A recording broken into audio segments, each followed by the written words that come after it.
जी घर हमारी भाई हो नगर गुजरात मैं बेटिए कहाँ हूँ वो गुंजारा ये सिंह को वो मेरी बनामा कुमारी परमला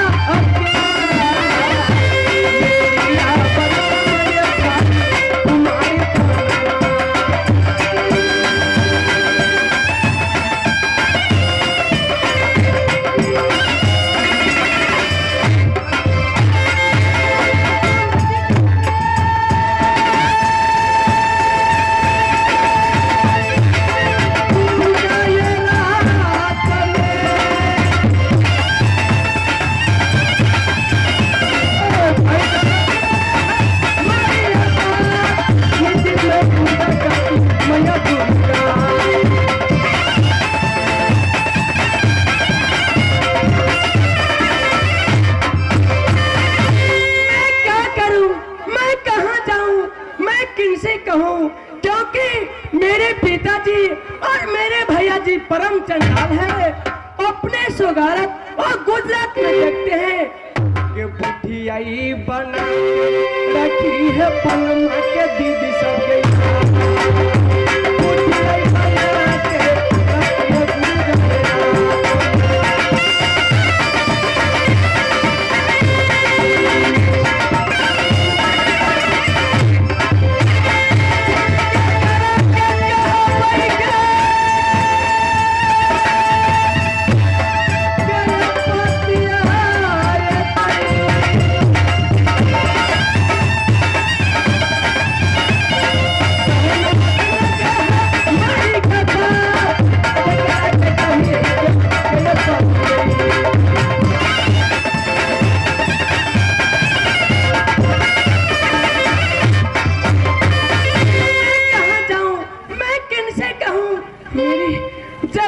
बर्दाश्त नहीं होती है, लेकिन मुझे मेरे पिताजी कहीं शादी नहीं करा देते हैं। मैं क्या करूं? हाथ के पर दिग पर पैर के पर सारी के बदन मोर बर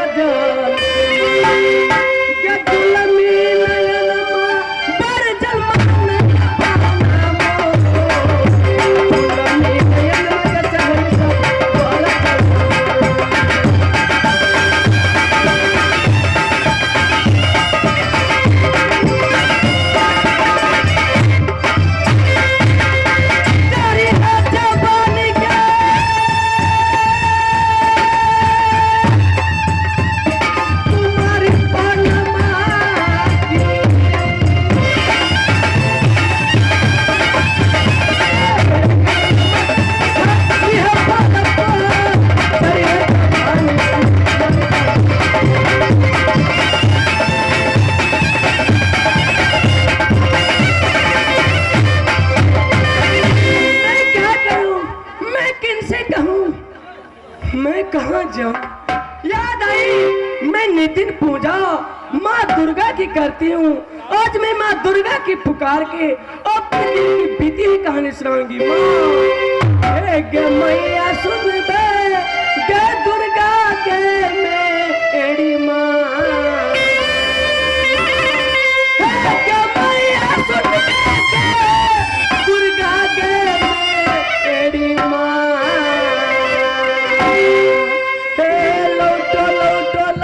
जगदम्बा के मेरी मोहन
से या माँ दुर्गा की तुम पूरा क्या है बेटी? आज तुम मांगो, माँ दुर्गा तुम पर खुश है। ये मांगो यही मंगल माँ मैया दुर्गा सत्य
तुकार। माँ मैं तुमको किस लिए आज बुलाई हूँ माँ? इसलिए बेटी तुम जब तक बच्चा नहीं बनाएगी माँ दुर्गा तब तक एक कुमारी पर माँ अपने दिल की बीती हुई कहानी नहीं सुनाएगी। अरे पगली, जब माँ दुर्गा तुम्हारी महल में सो गई है तो बचन की क्या जरूरत है? माँ हे बचन बना दो सात बहन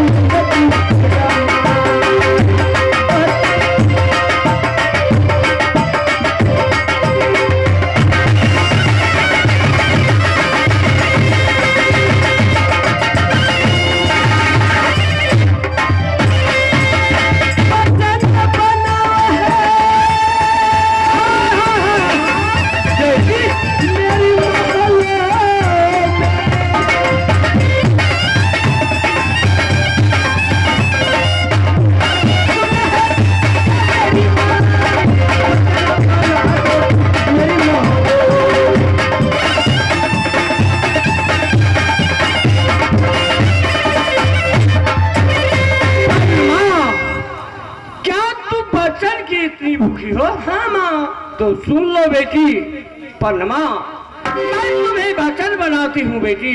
हाँ माँ। ये एक सत बनाती बे है तो सच्चा बना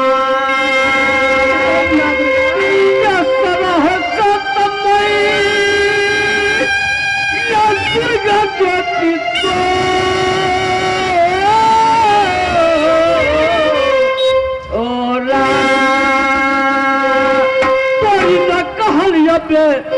कि मैया दुर्गा के करे पन्मा कुल नरक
परम चंडाल है और फिर स्वागत हो गुजरात में देखते हैं माँ, लेकिन मुझे बुद्धि बना के रखी है माँ दुर्गा।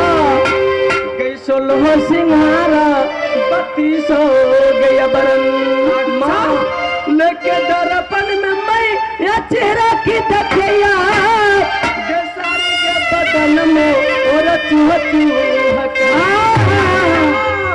बोलेगी बेटी गया कथा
हो कि माँ दुर्गा एक चिटकी सिंदूर की बिना मेरी माँ उदास है, लेकिन मैं कहती हूँ बेटी तुम अभी छोटी हो, भोली हो, खाली हो, तुम सुप्ती मौलिया की ले लो और अपने गुजरात में खेलो।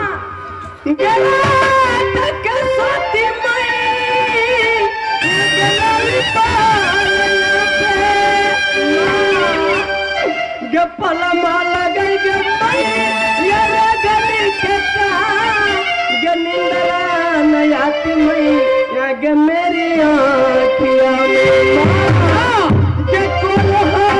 गिन गिन के मैया करी के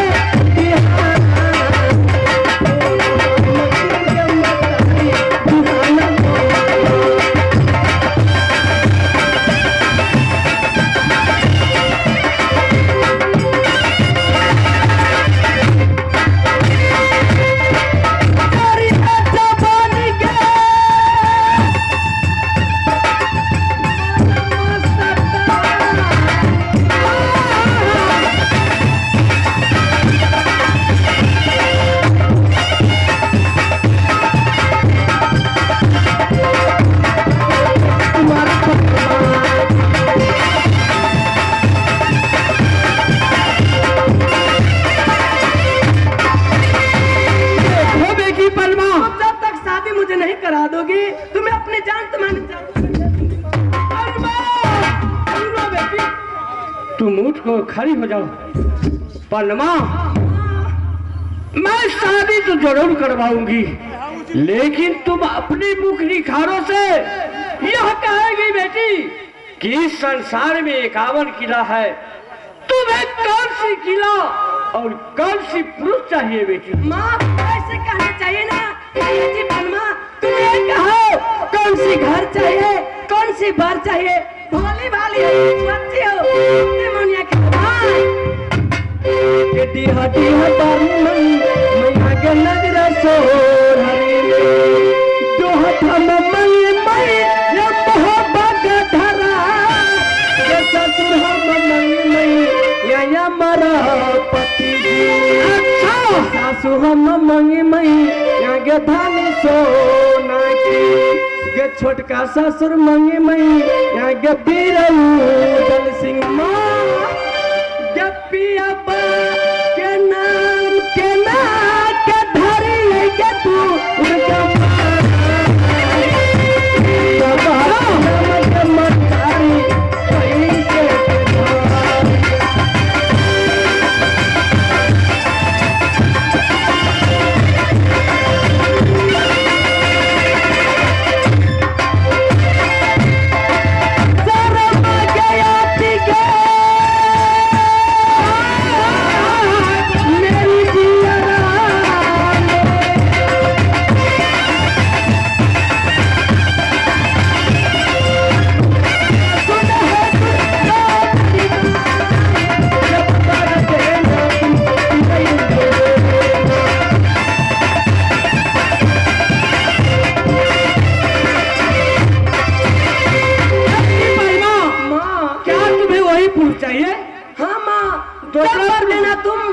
मुझे बिंदल देना माँ, दोसर पुरुष के तुम मुख नहीं देखाना, नहीं तो मैं जहर खा के मर जाऊंगी बेटी।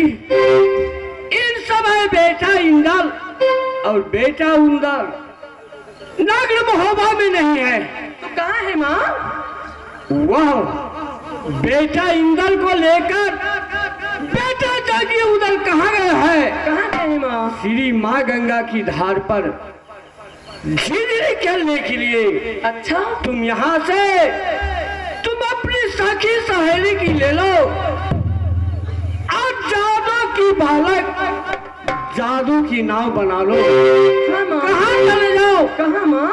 श्री गंगा जी की धार पर झिझरी खेलना, बच्चा चिल्लाना और कोई न कोई शहजादी बेटा उधर से मांग लेना।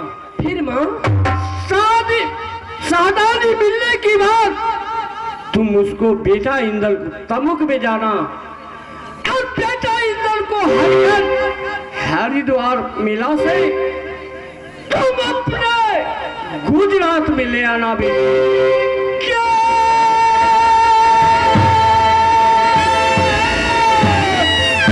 क्या जातिया सिर्फ मैया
कर गई है कि बेटी पर माँ एक जादू की बालक बना लो, एक जादू की नाव बना लो और जितने गुजरात में संग के सहेली है सबकी बुलाकर और तू कहा यहाँ से हरिद्वार मेला में जाओ और गंगा जी में झिझरी खेलना। गे बाती सुन दे गे गुंजारा गा ढाबा गे बाती सुन दे गुंजारा ढाबा आओ गे बाती में गे महला है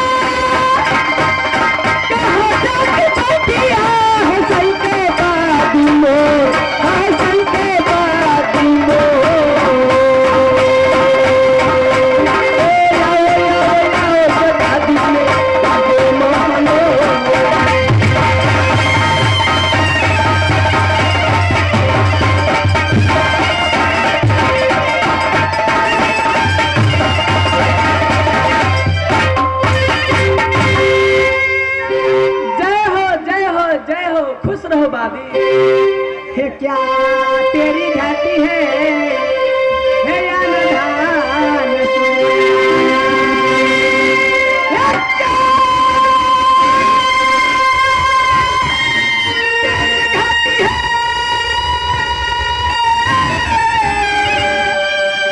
महारानी या नदान सो क्या तेरी घाटी है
सेवा में चुकी है बादी, मैं तुमको किस लिए बुलाई हूँ?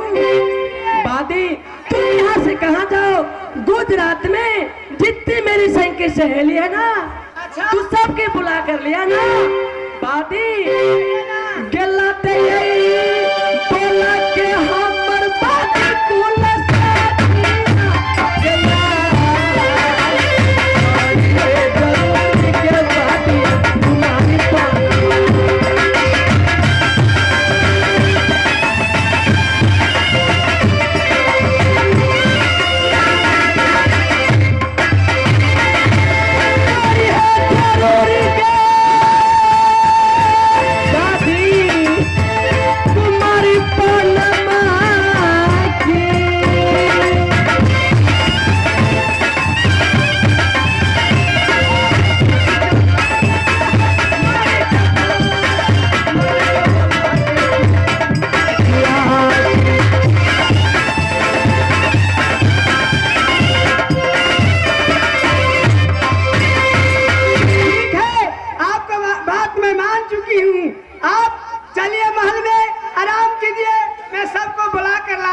ठीक है।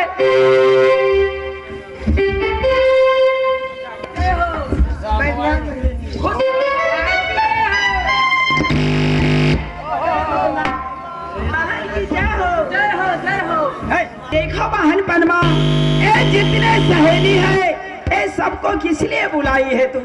देखो बहन, मेरी तो दिल में लालसा लगी है कि यहाँ से सब की सब चलो हरिद्वार मेला में और गंगा जी में स्नान करूंगी और मन से झिझरी खेलूंगी बहन। अरे बहन, तुम तो कभी चौकट से बाहर नहीं हुई है, लेकिन आज श्री गंगे जी में स्नान करने कैसे जाएगी बहन? इसलिए तो मैं लाई हूँ सबकी बुला के कि मेरे दिल में तमन्ना है कि मैं जाऊंगी श्री गंगा जी में स्नान करूंगी और झिझरी खेलूंगी बहन। नहीं नहीं, मैं सही कहती हूँ दीदी। ये बहुत जल्द पागल हो जाएगी और चार रोज से मैं देख रही हूँ पगली की तरह कर रही है ये। छट मेरे बाप रे बाप, एगो जानते ये जवानी, हम जानते बुढ़िया हो गई ना। देखो बहन, तुम लोग बच्चे हो, मेरे दिल की हाल तुम लोग नहीं समझोगी बहन, इसलिए एक जादू की नाव और एक जादू की बालक बनाओ और यहाँ से चलो श्री गंगा जी पे बहन। आई उन्नटा ऐसरी सो गई दीदी, आई कंचली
बापे सन के लगे है बुझाया, एकर बाप बुझाया ओनिए बगल में खड़ा है देख रहल छी। आइए बैठ बहन, अब श्री गंगा जी पर। अरे बहन, अब तो जादू को बालक भी तैयार हो गई और नौका भी तैयार हो गई। हाँ बहन, यहाँ से श्री गंगे जी को धार पर चलो बहन। चलो दीदी, चलो बहन, चलो।